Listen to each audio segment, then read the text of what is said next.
பூமேவு ஷண்முக விலாசமும் ஈராறு புருவமும் கிரீடமுடியும் பொட்டு நுதலும் கனக குண்டலமும் அருள் மாறி பொழியும் ஈராறு விழியும்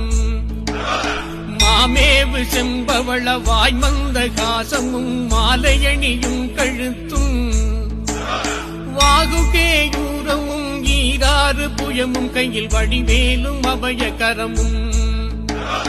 தாமேவு மெஞ்சோப வீதமணி மார்பமும் சாத்து திரு உத்தரியமும் தாமரை பாதமும் தமியனே காண பிரசன்னமாய் காட்சி தருவாய் கோமேவும் இந்திரன் முதல் அமரர் தொழ அவுணர் கோனுயிர் குடித்த தளவாய் கோகனகவா விபுடை சூழ் கொடுமளூர் மேவு குமர குரு பரமுருகனே கோகனகவா விபுடை சூழ் கொடுமளூர்